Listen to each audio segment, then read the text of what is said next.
Saya sendiri kan bukan latar belakang orang disiplin, tetapi karena saya ditunjuk sebagai ketua kedisiplinan, mau nggak mau saya harus menjalani dan juga saya harus mematuhi aturan saya tersebut saya sendiri.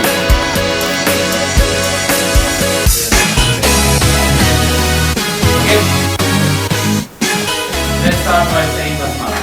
Bismillahirrahmanirrahim. 5, 4, 3, 2, 1, open the door. Bismillahirrahmanirrahim. Assalamualaikum warahmatullahi wabarakatuh. Merdeka. Merdeka. Jadi pemirsa podcast pada kali ini kita akan ngomongin soal kaderisasi atau mengkader seorang menjadi lebih baik. Bersama bintang tamu kita siapa? Ya, Fajli Razik. Ya, Kak Fadli Razik ini pernah tergabung dalam suatu organisasi yang bernama kaderisasi. Binaya Kaderisasi itu suatu organisasi yang berfokus ke bidang pengkaderan siswa kelas 10 agar bisa menjadi seorang yang lebih baik lagi, juga organisator yang handal. Untuk lanjutannya kita akan langsung nanya-nanya bersama Kak Fadli Razik. Oh ya nih, Ya. Sebelum kita masuk ke materi tersebut yang sangat menarik untuk diulas, Kak Fadli ini masuk ke MATNI dari kapan sih? Saya sendiri masuk ke MAHA tuh dari kelas 5 MI. Dari kelas Di 5 sini. MI? Iya. Berarti udah lama ya, tahun berapa tuh? Tahun 2012. Tahun 2012. Iya. Kalau di sini berarti udah berapa tahun?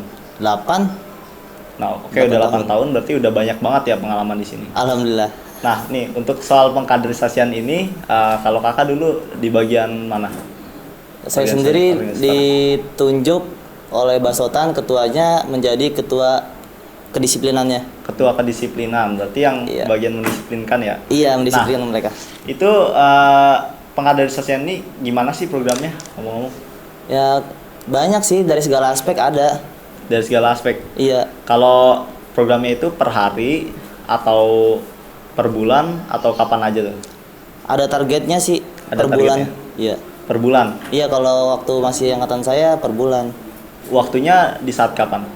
Di saat maghrib hari. Oh, di saat maghrib hari. Iya, selesai maghrib.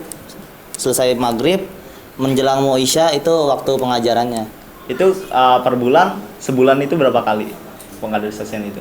Sebulan itu setiap maghrib sih, kecuali ya hari Jumat. Oh, setiap maghrib kecuali hari Jumat. Iya, Oke, menarik. Materinya apa aja yang disampaikan ke para peserta? tergantung grade-nya. Tergantung grade-nya. Ada Iya. berapa grade tuh? A, B1, B2 dan C. A, B1, B2 dan C. Nah. Itu berdasarkan apa sih penggradean itu? Klasifikasinya? Bacaannya sih Bacaan Al-Qur'annya. Jadi Iya, sebelumnya bacaan dites Al-Qur'an. dulu baru dimasukin ke dalam grade per grade. gitu. Iya, Nah. diseleksi.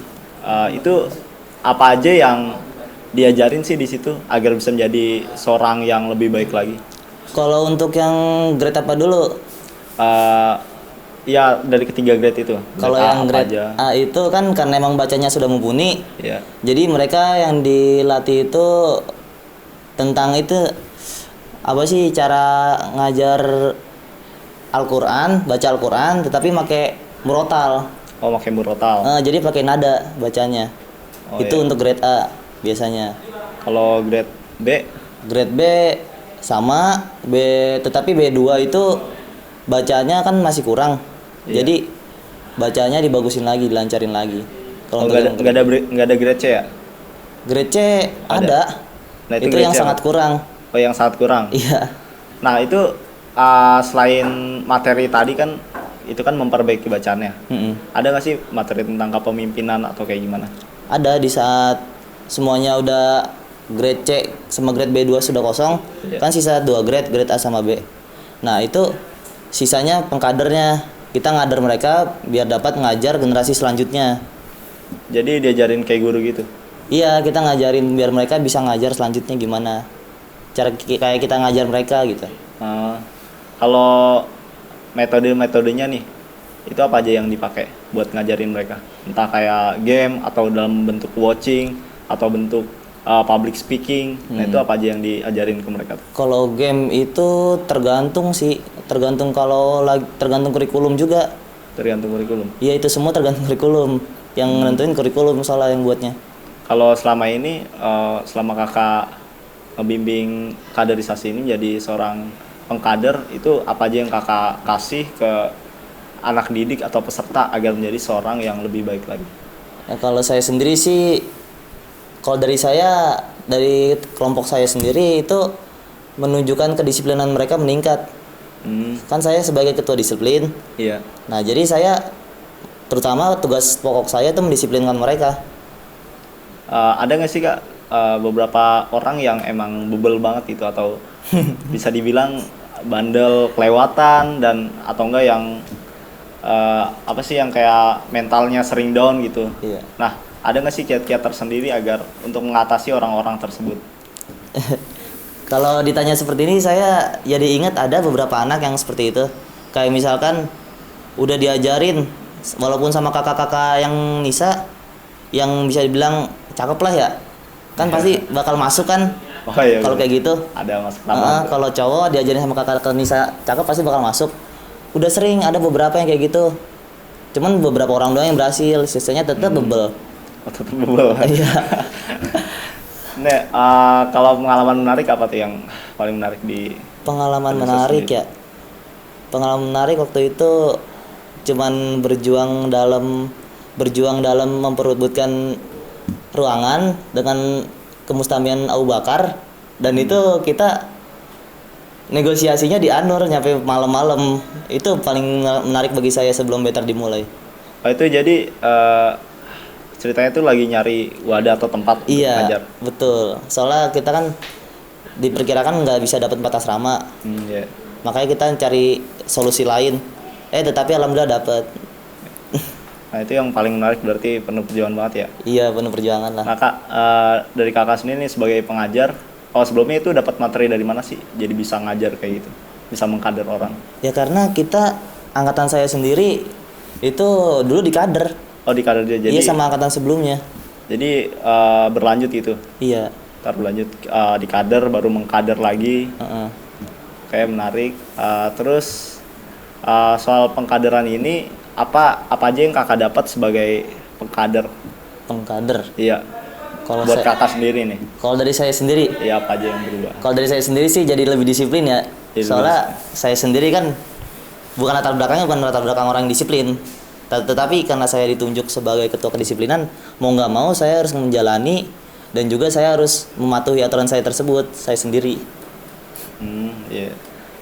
Iya, memang bener sih. Kita juga harus introspeksi jadinya kan jadi sering Iya. mengatur, jadi kita juga ikut berubah. Nah, ya betul tuh. Baik Kak, buat apa sih pentingnya kaderisasi biar pada tahu nih para pemirsa bagi yang lainnya juga apa pentingnya kaderisasi untuk kehidupan kita? Kaderisasi itu saya pernah mengikuti 2 kali. Pertama, kaderisasi di Mahat ini saat waktu saya kelas 10 dan yang kedua kaderisasi saya sewaktu di rumah bareng Karang Taruna.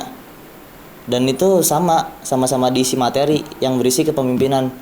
Kaderisasi itu menurut saya sangat penting. Yang pertama untuk public speaking. Itu dan kedua mental, terutama yang mental. Karena nggak gampang ngedidik mental buat ngomong lancar seperti orang-orang ngisi seminar gitu. Itu gunanya kaderisasi sih. Kalau misalkan orang yang dapat mencerna bisa, saya yakin.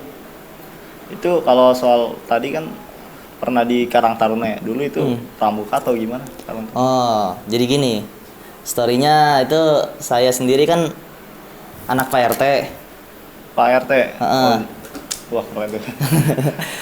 Nah, jadi tuh kan RT ayah saya punya RW ayah saya itu punya 8 RT. Iya. Nah, anak Karang Taruna itu kan perkumpulan orang-orang muda, anak-anak muda. Jadi tuh Dulu umur berapa tuh? saya kelas 11 itu umur 17.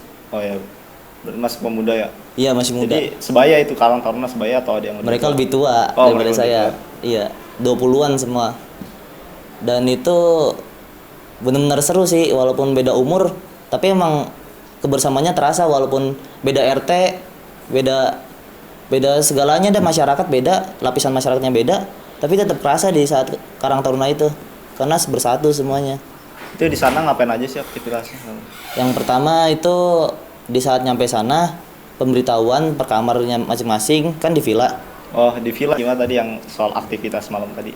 Oh ya, aktivitas malam itu diisi sama para petinggi-petinggi sih. Kayak misalkan Pak RW-nya yang buat acara, terus Pak Lurah datang. dan semacamnya sederajatnya gitu. Ayah sendiri juga ngisi tuh waktu itu. Dari 8 RT yang ditunjuk mengisi ayah saya sendiri. Wes.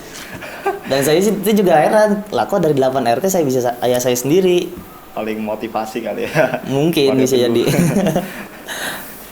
Nah itu di situ pelatihannya ada fisik itu atau cuman teori atau gimana? Itu tentang yang mana yang malam? Ya yang malam. Yang malam teori, kalau misalkan yang pengisi acaranya itu aktif, itu sampai bertanya dan suruh maju. Oh. Terus selanjutnya aktivitas selanjutnya? Aktivitas selanjutnya game paginya. Game, terus ada pembelajaran apa lagi? Solidaritas. Solidaritas. Heeh. Itu diajarin apa sih biar kita punya solidaritas kalau di Karang Taruna itu? Solidaritas. Jadi itu Karang Taruna itu kan perkumpulan anak muda. Tapi nggak semuanya seumuran kan, sebaya. Iya. Jadi kita gimana caranya harus bisa tetap bersatu sama mereka. Itu kayak menjelajah atau gimana? Tidak, jadi kayak bersosial doang. Bersosial. Heeh. Jadi biar kita mengenal yang lainnya. Oh ya ini kan tadi kan pelatihan nih. Apa sih bedanya antara tadi tuh tentang kaderisasi di Mahat dan di luar tadi, perbedaannya apa kalau Karajik sendiri yang merasa? Kalau di sini sih kalau Mahat sendiri lebih mengutamakan yang pertama tuh kan kaderisasinya di sini mengutamakan bacaan Al-Qur'an. Karena di sini mungkin berlatar belakang pesantren. Jadi mengutamakan bacaan Al-Qur'an. Nah, kalau di luar itu mengutamakan dengan artinya sosial. Gimana kita bisa bersosial? Nah ya, terima kasih Kak atas bincang-bincang kita. Ya. Berhubung waktu sudah mengakhiri, kalau ada kesempatan kita akan lanjut. Oke, siap. Oke, ya begitu pemirsa tentang materi kaderisasi ini. Jadi penting sekali untuk mengkader diri kita sendiri dan juga orang lain agar menjadi pribadi yang lebih baik, juga untuk mengintrospeksi diri sendiri. Ya itu saja podcast kita pada hari ini. Wassalamualaikum warahmatullahi wabarakatuh. Merdeka. Merdeka.